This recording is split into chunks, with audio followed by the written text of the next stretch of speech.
Hey everyone, welcome back. We are going to do a little DIY project today. I'm sure you've probably all seen on Pinterest and maybe even Facebook rolling around the little idea of using Crisco to help for like a heat source and a light source if in an event of an emergency, like power outages, ice storms, things like that.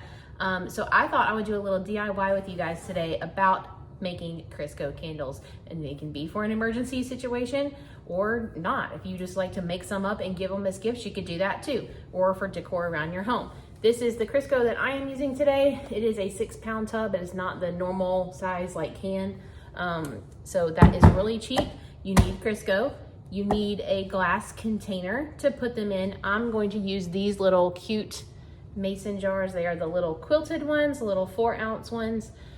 That's what we're gonna use today, but if you don't have those, you don't wanna buy those, you can just use whatever you have on hand. Any little glass jar will do. If you'd like to say, like, this is some caramel dip sauce that's almost gone.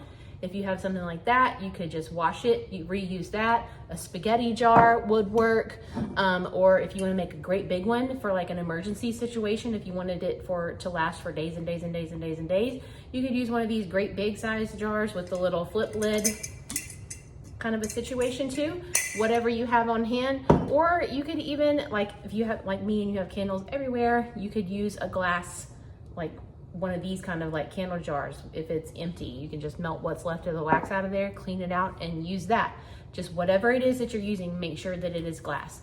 The reason it is not okay, like you see on Pinterest and Facebook and wherever, to just stick a wick in here, inside here, and just use this as your candle, that is not safe. Because this is not metal, it is not glass. This is like cardboard, it's like paper. So that's gonna catch on fire eventually, not a safe thing. So you need to make sure that your container is glass. So today we're going to use one of these little quilted jars, okay? I'm gonna use some hot glue, and the hot glue stick I'm using is this Gorilla Glue, and the reason I'm using it is because of this right here. We found it on the clearance aisle. We grabbed it because hot glue doesn't go bad, and you just never know what you're gonna find on clearance. Always check your clearance aisle. So we're gonna use a Gorilla Glue hot glue stick, a hot glue gun, and we're gonna use just regular little birthday candles, okay? Just whatever you have on hand. We're gonna hot glue the bottom of this into here so that it will stay, and then it can dry while the Crisco is melting. So the first thing we're gonna do is get a saucepan and scoop some Crisco into it and get it to melting on the stove, and then we'll go from there. So the first step is going to be, I'm gonna turn my burner on. Not super hot, but mine goes from low to 4, 6, 8 and high. So I've got it on like a 3-ish. I'm just gonna scoop some Crisco out. Now that little thing is really small, so I won't need a lot. And we're just gonna let it melt. And you only want it to just melt and become liquid. You do not want it to make it like hot and sizzling and ready to fry in. You just want it to melt. So while that is melting, we're gonna go over here and get the little candle ready to go. Okay, we got the glue gun plugged in and it's pretty much hot. So we're just gonna go ahead and put a little drop. You don't need a lot of hot glue on the bottom of this candle and stick it right in the center. We're just gonna hold it there for a second and let it set.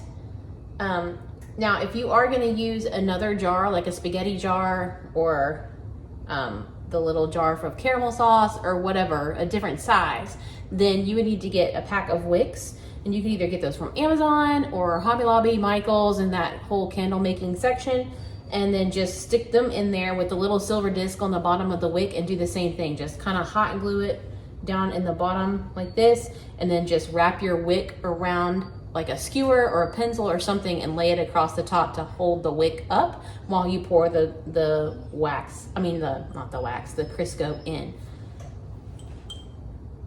Another thing about these is, oops, I pulled it off.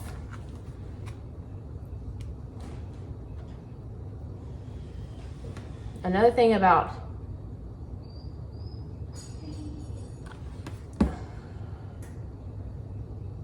doing these candles is it's Crisco, it's oil. So it's easy when you burn the candle down to like this. Have you ever tried to get the wax out of these? It's really, really hard because it's wax.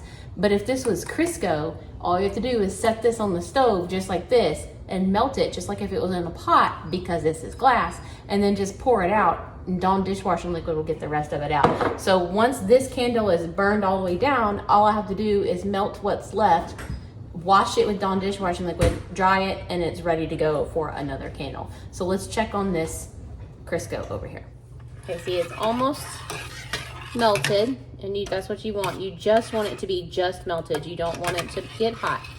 And then we're gonna pour it into a Pyrex measuring cup because 2 reasons.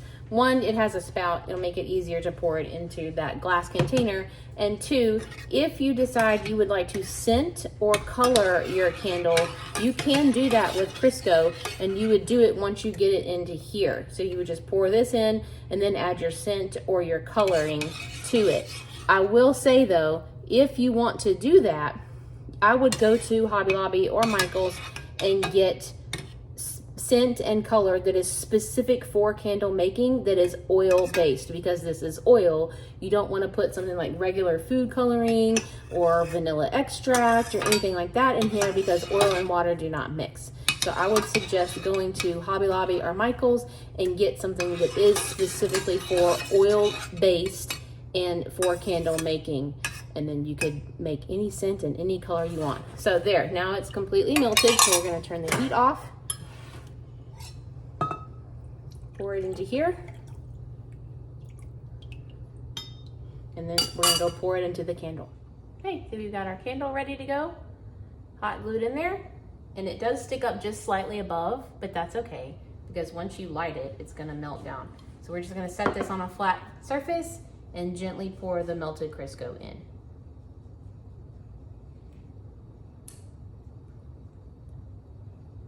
Just like that. And then you're just gonna let that sit, leave it alone, and then in several hours it will have solidified again and it will look like this. And then you can light that candle and let it burn down to where it is even with the top of the Crisco, and then blow it out. And then it will look, that's what it looks like. And it will burn for a long, long, long, long time. Now this one is not scented and this one is not colored. So if you leave it just like this, this is what color it turns out to be. Okay, that's gonna do it for today's video. I hope that was helpful. I hope you enjoyed watching it. I hope you learned a little something today. This would be a great craft project that you could do with your kids, especially if they're older like mine, who can handle heat and hot glue and things like that. It would be a great little gift for them to make for grandparents, for teachers, some friends of theirs, or just for you to give as a gift or to keep around the house, or whatever you would like to do with it. Like I said, they'll be great for an emergency use. So hope you have fun making your candles, and thanks for watching, and we'll see you on the next video. Bye.